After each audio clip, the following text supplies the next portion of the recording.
बिस्मिल्लाहिर्रहमानिर्रहीम, अस्सलाम वालेकुम नाज़रीन। इरफान हाशमी आपको अपने शो में खुशामदीद कहता हूँ लंदन से, और अमेरिका से मेरे साथ मौजूद हैं इस खुसूसी ट्रांसमिशन में शाहीन सबाई साहब। सर बहुत शुक्रिया आपके वक्त का एक बार फिर सर।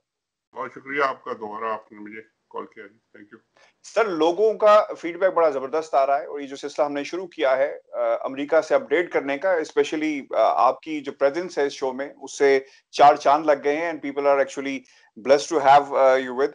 सर मुझे ये बताएं कि हमने अपने पिछले प्रोग्राम में बताया था कि प्रेसिडेंशियल इलेक्शन होता क्या है, किस तरह इसका इम्पैक्ट होगा, क्या पॉलिसीज हैं, ओवरव्यू क्या है, पोस्टल वोट्स वगैरह वगैरह सब चीजें हमने बड़ी तफसील के साथ अपने व्यूअर्स को बताई और समझाया भी कि इलेक्शंस कितना इंपॉर्टेंट है। सर अब लोग सवाल कर रहे हैं कि जनाब जिस तरह पार्टी के मैनिफेस्टोज होते हैं, दोनों कैंडिडेट्स को जरा कंपेयर करें कि जो बाइडेन क्या कहता है, डोनाल्ड ट्रंप के पास क्या है उसकी पिटारी लोगों को देने के लिए, और जिस तरह डिबेट्स हुई और जो अपने अपनी जगहों इन्होंने जाकर जो कैंपेन्स की हैं, क्या हुआ क्या है, which is who is the better candidate. तो ये सवाल आपकी तरफ sir, who is the better candidate? अगर पॉलिसीज को देखा जाए, इन्होंने भी कुछ टैक्स प्लान की बात की है, लॉ एंड ऑर्डर की सिचुएशन है, कोविड की सिचुएशन है। Let's start with the Covid sir, because that's a decisive movement. बिल्कुल सही कह रहे हैं आप कि कोविड ने सारी पॉलिसीज को और सारी जो पॉलिटिक्स है और इकोनॉमिक्स है उसको ओवरशैडो कर दिया है एक तरह से। और बहुत ही इम्पोर्टेंट, क्योंकि लोगों की लाइफ एंड डेथ का मसला ये है और बन गया है कि, और ये मैंने पहले भी पिछले प्रोग्राम में भी कहा था कि ये मेरा ख्याल है प्रेसिडेंट ट्रंप की गलती है कि इन्होंने इसको एक पॉलिटिकल इश्यू बना दिया, हालांकि ये सिर्फ एक मेडिकल और एक एपिडेमिक थी जो कि दुनिया भर में आई, तो आपके यहाँ भी आई, आप उसको उसी तरह हैंडल करते, डॉक्टर्स को हैंडल करने देते, कोई पोलिटिसाइज करने की जरूरत नहीं। मगर वो उन्होंने अपना एक ईगो का मसला बना लिया, और कभी मास्क नहीं पहनना और कभी लोगों से कहना कि जी ये कुछ नहीं है, चला जाएगा, ये होगा वो होगा, तो इस वजह से वो पॉलिटिकल हो गया सारा मामला। और उसकी वजह से अब आखिर में आके उनको वो गले में एक उनके फंदा लग गया है कि जी ये अब मैं इससे जान कैसे छुड़ाऊं, क्योंकि वो बहुत सीरियस हो गया आखिर में आके। तो कोविड का इश्यू तो बिल्कुल है, और इसको जिस तरह उन्होंने टैकल किया, जिस तरह जल्दी जल्दी करके उन्होंने कहा कि जी वैक्सीन बनाओ, हालांकि कोई सियाना आदमी या अक्लमंद आदमी ये नहीं कहता कि जी मुझे दवाई चाहिए, मुझे वो दवाई चाहिए जो मुझे काम करे, मेरे ऊपर इफेक्टिव हो, मुझे फ्लू से रोके या मेरा जुकाम खत्म करे या मेरा बुखार खत्म करे। इसलिए नहीं कि तुम्हारे दौर में बन गई तो मुझे चाहिए, ये एक अजीब इश्यू उन्होंने खड़ा कर दिया। तो वो वैक्सीन भी जल्दी जल्दी भी करी लेकिन बन नहीं सकी अभी तक, और इलेक्शन तो अब आ गया इसलिए वो बन भी नहीं सकती है इतनी जल्दी। और इसी तरह उन्होंने मास्क को और लोगों को जो जो कहा कि जी आप इसको सीरियसली ना लें, ये एक मिरेकल से चला जाएगा, मतलब अच्छा इसके अगेंस्ट, मतलब करना तो गवर्नमेंट ने था, और उन्होंने सारे डॉक्टर्स को और सारे वो एक टास्क फोर्स बना के खड़ा किया, और रोज वो आके खड़े होते थे टीवी के सामने, और रोज वो डॉक्टर्स को भी खड़ा करते थे और उनसे फिर बयान दिलवाते थे, और फिर खुद बयान देते थे और कहते थे मुझे पता है डॉक्टर से ज्यादा, और अजीब अजीब बातें करते थे। तो वो डॉक्टर्स भी सारे इनसे मतलब है कि एक तरह से नाराज हो गए, बहुत सारे तो छोड़ गए, बहुत सारे चुप हो गए, बहुत सारों ने बात ही करना बंद कर दिया। तो ये एक बहुत बड़ा इनके लिए इशू बना है, और इसी वजह से ये एक सेंट्रल अब इशू ये है। इसके अलावा जो इश्यूज थे, इकोनॉमी के इश्यूज थे, इंटरनेशनल पॉलिसी के इश्यूज थे, अफगानिस्तान के इश्यूज थे, मिडिल ईस्ट के इश्यूज थे, वो अपनी जगह बहुत सारी इनकी पॉलिसीज थी जो कि कई जगह कामयाब भी हुई और कई जगह वो अभी चल रही हैं। लेकिन ये सर बारी बारी उन पे बात कर सकते हैं हम। बिल्कुल बिल्कुल, पहले पहले हम ना ये कोविड को जरा डिस्कस कर लेते हैं। इन्होंने बिल्कुल इस वक्त जैसा आपने पिछले प्रोग्राम में कहा था कि इलेक्शन शुरू हो गया है, लोग पोस्टल वोट डाल रहे हैं, खतरा है कि बाहर जाएंगे, क्या होगा, इकोनॉमी बदल गया। आधा इलेक्शन तो लोगों ने वोट डाल चुके हैं ऑलरेडी। मैं यहाँ पे एक चीज जरूर अपने सुनने वालों को भी और आपके सामने भी रखूंगा सर, ये कोविड ने इसको तो खैर इन्होंने जिस तरह भी हैंडल किया, ये सिर्फ इलेक्शन के दौरान या इसका इफेक्ट नहीं, पूरी दुनिया में वो ममालिक जहाँ पे इलेक्शन हो चुके हैं, गवर्नमेंट्स चल रही हैं, उनको भी मुश्किल में डाल दिया है। बरतानिया जैसे मुल्क को मुश्किल में डाल दिया, इतनी स्ट्रांग इकोनॉमी है, घरों में बैठे लोगों को पैसा दिया, फिर ये लोग परेशान हैं। पाकिस्तान में दोबारा हम सेकंड लॉकडाउन की तरफ जा रहे हैं। फ्रांस में national lockdown sir, it has been announce. तो अब ये सिचुएशन पूरी दुनिया में बन रही है। और सियासतदान तो sir at the end of the day सियासतदान है, पॉलिटिशियन है, चीजों को इस्तेमाल करेगा अपने लिए। लेकिन सर इंपॉर्टेंट चीज क्या है, हेल्थ केयर के मामले में जो बाइडेन कहते हैं वो बहुत ही क्लियर है। इस पे आपसे भी हम टेक लेंगे, क्योंकि उन्होंने बताया कि हेल्थ केयर बहुत ही उनके दिल के करीब है। टू रीजंस हैं, एक तो उनका बेटे की डेथ हुई कैंसर की वजह से, और फिर जो उनकी young daughter killed in a car accident back in 1972। तो वो कहते हैं, उन्हें वो जानते हैं कि इंश्योरेंस पॉलिसीज किस तरह काम करती हैं। अमेरिका में तो सर ये हेल्थ इंश्योरेंस पॉलिसी ना हो तो आपको एंटरटेन नहीं किया जा सकता। अच्छा, वो एसीए की बात कर रहे हैं, अफोर्डेबल केयर एक्ट, जिसको एक्सपैंड किया जाएगा। अफोर्डेबल यानी लोग कितनी अफोर्डेबिलिटी क्या है, how you see this sir? देखिए, प्रेसिडेंट ओबामा का जो एक सबसे बड़ा अचीवमेंट, अगर आप हाइंडसाइट में देखें यानी, तो वो यही था कि उन्होंने तकरीबन 20-25 लाख लोगों को 20 मिलियन 2 करोड़ होते हैं शायद, मेरे ख्याल 20-25 मिलियन लोगों को उन्होंने इंश्योरेंस, हेल्थ इंश्योरेंस में ले आए, वो पॉलिसी के अंदर ले आए। और इस तरह ले आए कि अगर उनको कोई पुरानी बीमारी थी, जैसे ये एक बड़ा इश्यू है यहाँ पे कि जी आपके प्री एग्जिस्टिंग कंडीशन अगर है तो वो कोई इंश्योरेंस कंपनी आपको एक्सेप्ट नहीं करती थी।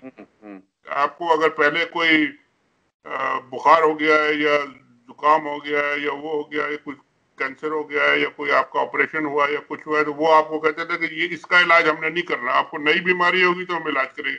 और भाई मुझे बीमारी होगी तो इलाज के लिए मैं आऊंगा, मैं कोई नई पुरानी के चक्कर में कहाँ पड़ूंगा। मगर उन्होंने ये किया कि जी वो सब खत्म करके तकरीबन 20-25 मिलियन लोगों को वो ले आए, जिनको मिल गई इंश्योरेंस, और ये कंडीशन उनको नहीं लगी उन पे।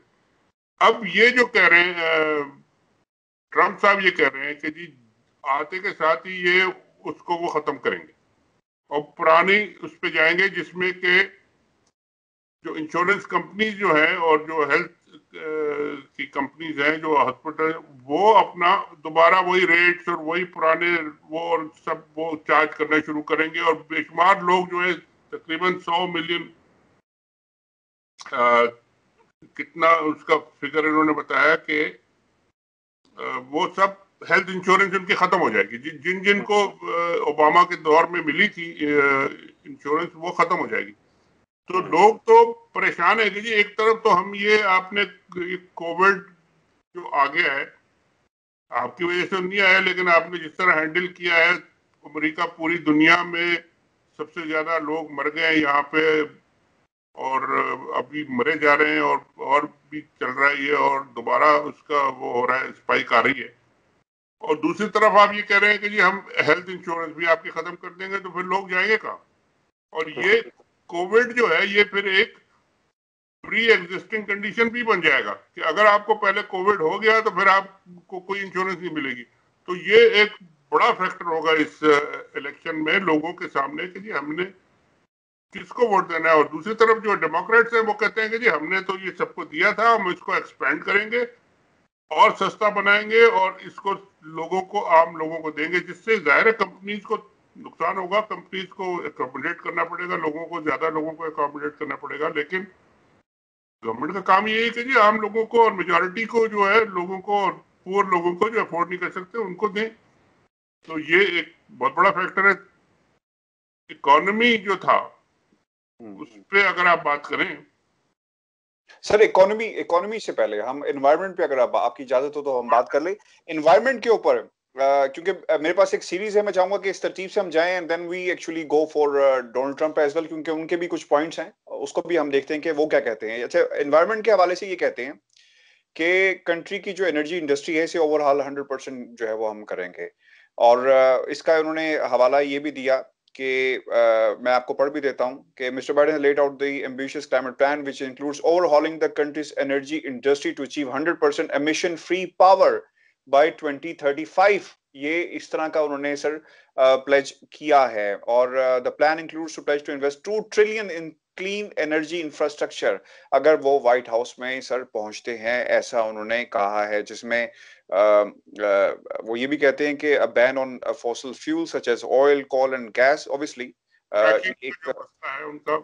बिल्कुल बिल्कुल, ये उनका उनका प्लेज है इस और इलेक्शन में। इसमें बड़ी कंट्रोवर्सी है कि जी वो कहते हैं कि जी हम ये फॉसिल फ्यूल बिल्कुल बैन कर देंगे, वो कहते हैं नहीं हम चलने देंगे, हम इसको कंट्रोल में करेंगे कि ये जो एनर्जी के जो इश्यूज हैं और जो जो ऑयल और क्लाइमेट चेंज के जो इश्यूज हैं और इस तरह के जो इश्यूज हैं, इनमें हम इसको कंट्रोल में रखें। मगर ट्रम्प साहब का ये है कि जी वो बार बार ये कहते हैं कि जी ये आएंगे तो ये तो आपको खड्डे में डाल देंगे पहले दिन ही। मतलब उनका तो यानी सबसे बड़ा, दूसरा उनका सबसे बड़ा जो टॉकिंग पॉइंट होता है वो होता है कि स्टॉक मार्केट हमारा कहाँ चला गया। तो उसको छोड़े, वो स्टॉक मार्केट तो एक तरह से गैम्बलिंग का वो होता लेकिन है। सर लेकिन सर ये भी इम्पोर्टेंट है, जो ऑयल इंडस्ट्री जो लॉबिंग करती है, put them off, और वो ये भी कहते हैं कि the people in the voters in Texas and Pennsylvania, it will put them off. Pennsylvania और टेक्सास में सारी बड़ी ऑयल इंडस्ट्री तो टेक्सास में है जहाँ पे निकलता है। और वो ये दोनों स्टेट्स जो हैं ये बड़ी जिसे कहते हैं ना स्विंग स्टेट्स हैं। और इन दोनों में अभी मैं जो पिछले प्रोग्राम में आपको मैं देख रहा था, दोनों में टेक्सास में भी बड़ा टाइट मुकाबला है, पेंसिल्वेनिया में इन बाइडेन आगे। तो अगर यानी अगर ये कोविड ना आता ना तो इनके लिए तो स्ट्रेट अवे यानी वो था, कुछ चैलेंज नहीं कर सकता था ट्रम्प को के कोई दूसरी टर्म के लिए, और कोई रोक नहीं सकता। अच्छा सर, तीसरी इंपॉर्टेंट चीज, अमेरिका इन द वर्ल्ड, हम अमेरिका इस वक्त दुनिया में कहाँ खड़ा है? नाटो अलायंस की बात करते हैं अपना बाइडेन साहब, वो ये कहते हैं कि मैं नाटो अलायंस को जो है दोबारा रिलेशनशिप बेहतर करूंगा। और फिर उन्होंने ये भी कहा कि चाइना को ऑब्वियसली अनफेयर ट्रेड पॉलिसीज का वो जिक्र तो जरूर करते हैं, लेकिन वो ये जरूर कहते हैं कि ट्रेड को ट्रेड के तरीके से जीता जाए, ना कि जंगों के जरिए ट्रेड को जो है हम जीत सकते हैं। तो इस पे भी उन्होंने उन्होंने अपना एक प्लेज किया है अमेरिका एंड द वर्ल्ड के नाम से। सर देखिए, इन्होंने किया ये कि आते के साथ ही जितने ट्रेड एग्रीमेंट थे दुनिया भर से, इन्होंने उन सबको एज ए कंट्री उसको देखना नहीं देखा, एज ए बिजनेस मैन उनको देखना शुरू किया। उनको सारे ट्रेड जो एग्रीमेंट्स थे चाइना के साथ, कनाडा के साथ, मेक्सिको के साथ, पूरा यहाँ पे एक जोन बना हुआ था इनका, अमेरिका, कनाडा और मेक्सिको का एक जोन था, उसको पूरा रीनेगोशिएट किया उन्होंने। चाइना के साथ वर्ल्ड ट्रेड ऑर्गेनाइजेशन से मेरे ख्याल निकल ही गई है, तो उसमें है ही नहीं, अब क्या उनका रोल कुछ है ही नहीं जो WTO में जो अब तो। इसी तरह जो बायलैटरल जो जो जिन मुल्कों से इनका ट्रेड बैलेंस नेगेटिव था, यानी जापान अगर यहाँ गाड़ियां ज्यादा भेज रहा है तो कहते हैं जी आप गाड़ियां भेज रहे हैं तो हमारा चीजें खरीदें। अब इनकी चीजें खरीदना ठीक है, लेकिन इंटरनेशनल वर्ल्ड में लोग खरीदते हैं जो कि प्रॉफिट हो, सस्ती हो, क्वालिटी भी हो और सस्ती भी हो। अगर वही क्वालिटी आपको सिंगापुर बना के दे रहा है तो वो अमेरिका से क्यों खरीदे भैया, आपको उनको वहां से खरीदे। तो ये इन्होंने बहुत प्रेशर डाला और कई मुल्कों ने प्रेशर एक्सेप्ट भी किया, क्योंकि अमेरिका है, ज़ाहिर है अमेरिका है।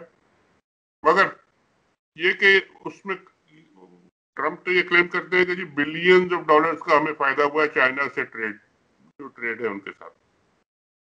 और हमें अब यानी कंपनियों को उन्होंने कहा कि जी बाहर आप जाके ना कंपनी अपने प्लांट लगाएं, अमेरिका में वापस आए और यहाँ आके प्लांट लगाएं। ठीक है, बड़ी अच्छी बात है, एक नेशनलिस्टिक अप्रोच है कि जी अमेरिका वाले अमेरिका में प्लांट लगाएं, लेकिन अमेरिका में प्लांट लगाने की जो कॉस्ट होती है वो बाहर मेक्सिको में प्लांट लगाने की कॉस्ट से बहुत डिफरेंट होती है। और इंटरनेशनल ट्रेड अगर आपको करनी है तो वो कोई खाली ये कि जी मैं अमेरिकन हूं तो मैं यहीं लगाऊंगा, तो वो फिर ट्रेड उसकी बिजनेस नहीं चलती इस तरह की। अगली चीज इंपॉर्टेंट जो टैक्स प्लान की है कि जो अमीर है सर, उनकी नजरें हैं अमीरों की जेबों पर। वो कहते हैं कि भाईजान आपके पास पैसा ज्यादा है तो टैक्स भी आपको देना पड़ेगा, बाइडेन साहब कह रहे हैं। बाइडेन साहब तो ये कहते हैं कि जो टॉप के जो 1-2% है उनको तो टैक्स देना पड़ेगा, और ये बात भी सही है कि जी अगर आप बिलियंस कमाते हैं तो आप फिर टैक्स दें, और टैक्स आपको, और रिपब्लिकन हमेशा ये करते हैं, ये आज की इशू नहीं है, ये तो हमेशा इनके हर इलेक्शन में ये इशू होता है कि रिपब्लिकन जो है वो टैक्स कट्स देते हैं, उनको टैक्स रिबेट देते हैं, उनको फ्री हैंड देते हैं कि जी आप पैसे लगाएं, आपको पैसे कमाएं, ग्रो करें, वेल्थ वेल्थ क्रिएशन होनी चाहिए, जो कि एक ड्राइव करती है पूरी इकोनॉमी को। ठीक है, ये बात सही है।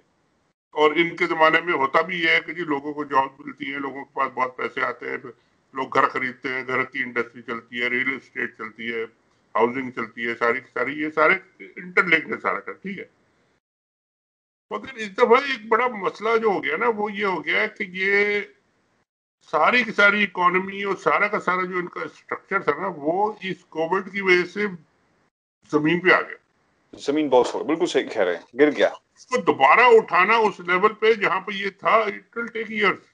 It will take years.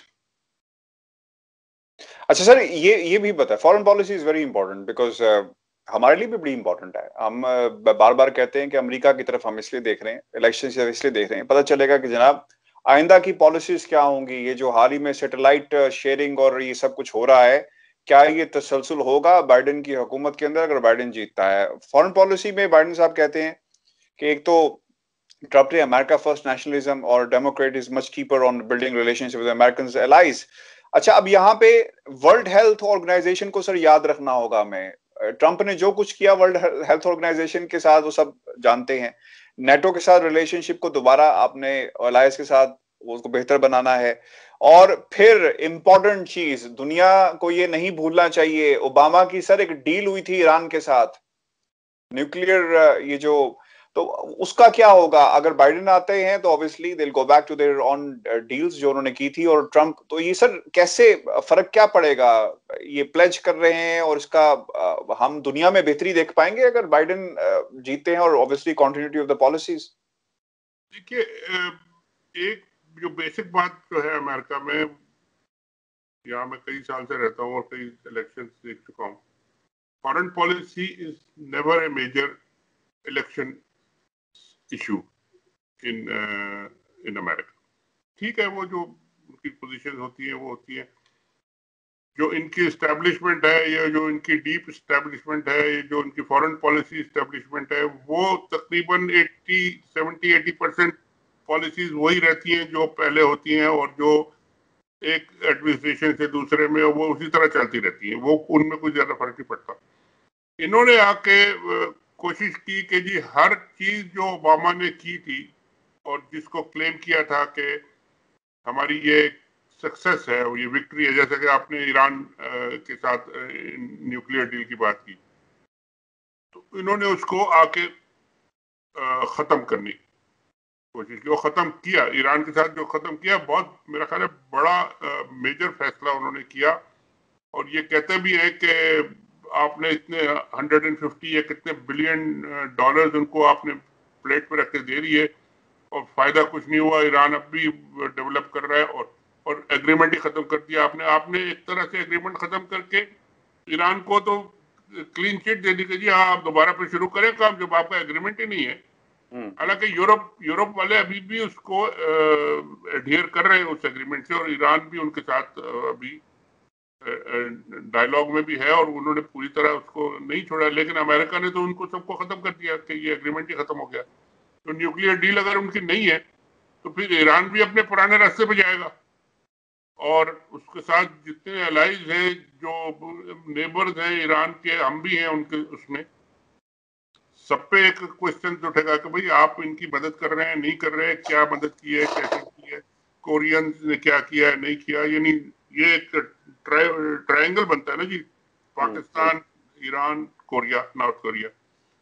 तो पहले तो ये बहुत इफेक्टिव भी रहा है, लेकिन अब फिर लेकिन अब अगर बाइडन आ गए तो ये पॉलिसी सारी चेंजेस फिर आएंगी, और फिर इस पर मेरे ख्याल है रिव्यू होगा कि जो बाइडन जो ओबामा के जमाने में डील हुआ था उसको कितना दोबारा रिट्रीव किया जा सकता है, और क्या उसमें हो सकता है या क्या नहीं हो सकता। तो पूरा रिविजिट होगा ये, एक तो ये।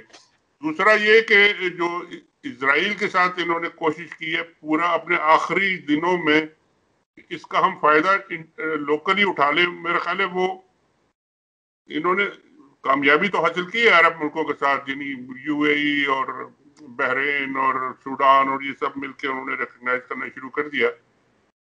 और इसी वजह से पाकिस्तान से कुछ नाराजगी भी है, सऊदी अरब वालों से भी कुछ अभी चल रही है उनकी बातचीत की जी आप भी करें, लेकिन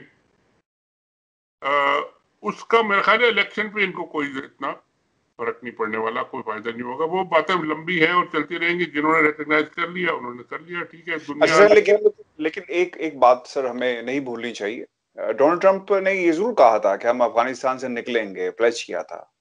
वहां पे भी कुछ हालात अच्छे नहीं है। खलील ज़िलमी साहब जो है वो आते हैं चले जाते हैं, पाकिस्तान अपना किरदार अदा कर रहा है और जो कुछ हो रहा है वो भी पूरी दुनिया के सामने है।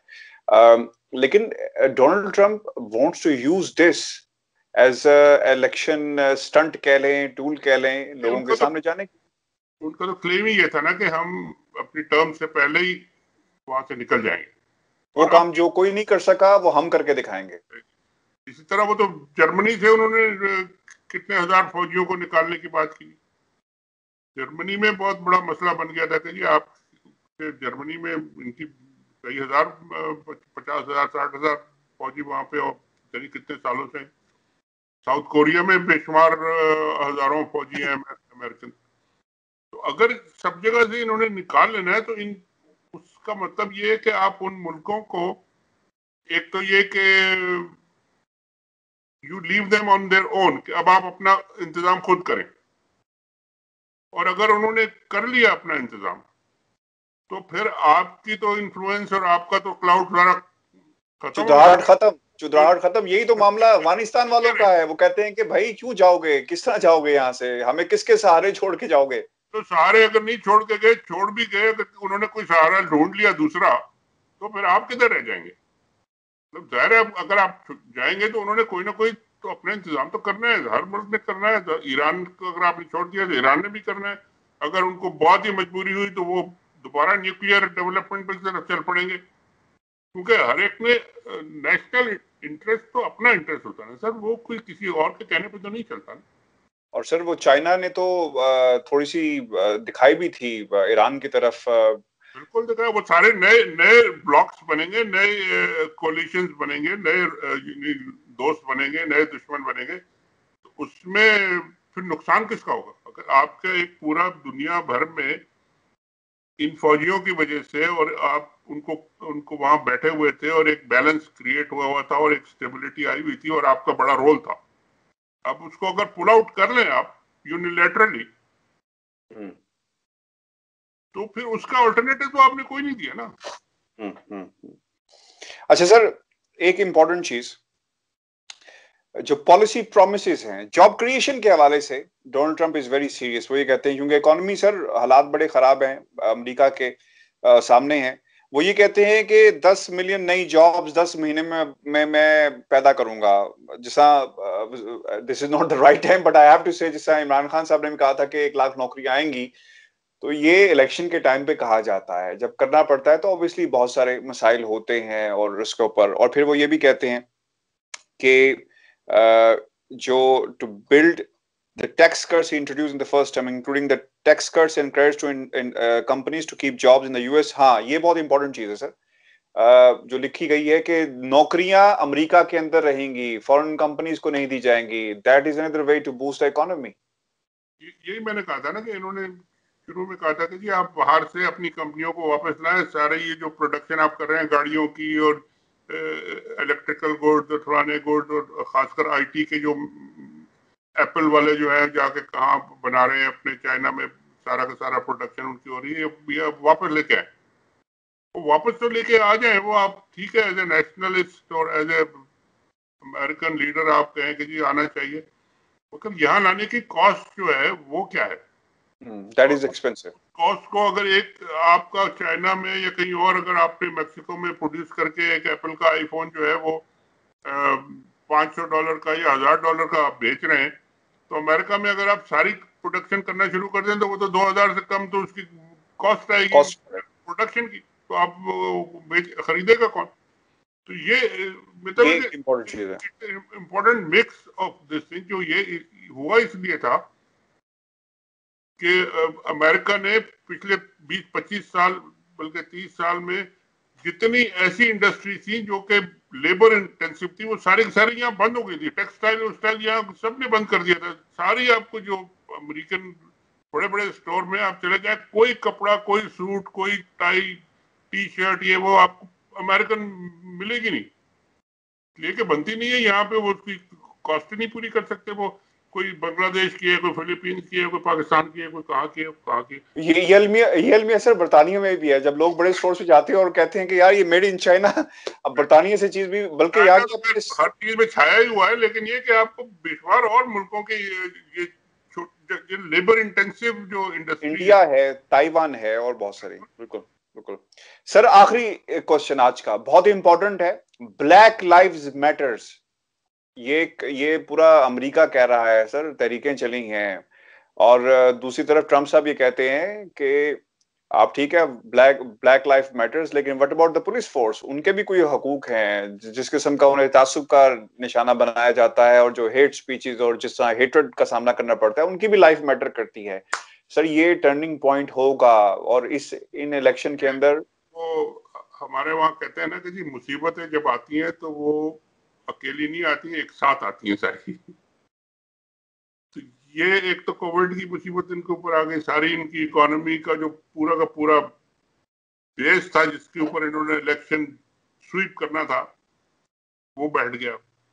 ऊपर से ये जॉर्ज फ्लॉइड और ब्लैक लाइव्स मैटर शुरू हो गई। उनको एक पुलिस वाले ने उनकी वो गर्दन पे पैर रख दिया अपना, और वो सबसे बड़ा मुसीबत खड़ी हो गई ट्रम्प साहब के लिए। पूरे अमेरिका में वो ब्लैक लाइव्स मैटर के ऐसे मूवमेंट शुरू हुई कि हर जगह हजारों लाखों लोग निकल के आने शुरू हो गए। और ये कोई इशू नया नहीं है, ये तो कई Martin Luther King and all that sir, तहरीक है। लेकिन इनकी बदकिस्मती ये है कि ऐसा इशू एक खड़ा हो गया आके, और फिर 2-3 और भी ऐसे केसेस हो गए। जो एक खातून को मार दिया गया, ब्रियाना टेलर जो थी, उनका, फिर और भी। तो ये सब मिलके फिर एक व्हाइट हाउस के सामने एक सड़क को उन्होंने ब्लैक लाइव्स मैटर प्लाजा कर दिया पूरा उसको, क्योंकि मेयर वहां की जो है वो वॉशिंगटन जो कैपिटल है हमारा, उसकी मेयर जो है वो हमेशा ब्लैक अफ्रीकन होती है, क्योंकि वहां पे मेजोरिटी अफ्रीकन अमेरिकन की है। और तो वो उन्होंने वो पूरा का पूरा प्लाजा जो है वो एक दिन में पेंट करा के ब्लैक लाइव्स मैटर के नाम, उसका नाम ही बदल दिया, वो प्लाजा बन गया वो। तो इनके ऊपर तो वो मुसीबत कोविड की आई, और फिर ये एक दूसरी आ गई ऊपर से। और ये उसको मतलब है कि मेरा ख्याल है कि ये 70-80% जो ब्लैक्स हैं वो तो इनको किसी सूरत भी वोट नहीं देंगे। बहुत थोड़े नजर आते हैं जो इनके साथ टीवी पे आके बैठ जाते हैं या कोई ऐसे, वो भी अपने कुछ वजह होगी। लेकिन ये कि बहुत लोगों को परेशानी होती है कि जी हम जाके किसी रिपब्लिकन या ट्रम्प के साथ किस तरह खड़े हों और किस तरह उनको डिफेंड करें, किस तरह उनकी पॉलिसीज को हम आगे लेके चलें। तो ये एक मसला बहुत बड़ा फैल गया। और अब और डेमोक्रेट्स को ये मौका मिल गया कि वो दोबारा सारा रैली करें, मोबिलाइज करें और सारा कुछ करें। उन्होंने किया मेरा ख्याल है। अब उन्होंने देखा ना, पहले तो वो ओबामा साहब खुद प्रेसिडेंट बने थे, अब इस दफा जो उन्होंने वाइस प्रेसिडेंट को लिया है वो भी एक माइनॉरिटी से है। तो जो सर बहुत शुक्रिया सर, काफी आज हमने कवर कर लिया इस वक्त जो सिचुएशन चल रही है, और हमारा भी सर मोमेंटम बन गया है, हमारी भी ट्रांसमिशन चल पड़ी है। कल हमने डिस्कस किया, हाँ नहीं, इसे मजीद जो है हम बहुत सारे पहलू हैं, और ये पोल ट्रैक जो है ये भी बड़ा, इसमें भी डेवलपमेंट्स हो रही है, इस पे भी हम कल अपने प्रोग्राम में बात करेंगे। वीर जी, हमारा आज का शो था, अपने क्वेश्चंस हमें भेजे, और हम कोशिश करेंगे कि अपने अगले प्रोग्राम में उन्हें जरूर शामिल करें, क्योंकि आज बहुत सारी गुफ्तगू हुई है और टाइम की शॉर्टेज की वजह से हम आपके सवाल जो हैं वो शामिल नहीं कर सके, लेकिन कल हम उन्हें जरूर शामिल करेंगे। चैनल को जरूर सब्सक्राइब कीजिएगा। मुझे लंदन से और शाहीन से भाई साहब को अमेरिका से इजाजत दीजिए। अपना बहुत सारा ख्याल रखिएगा। अल्लाह ने के बाद।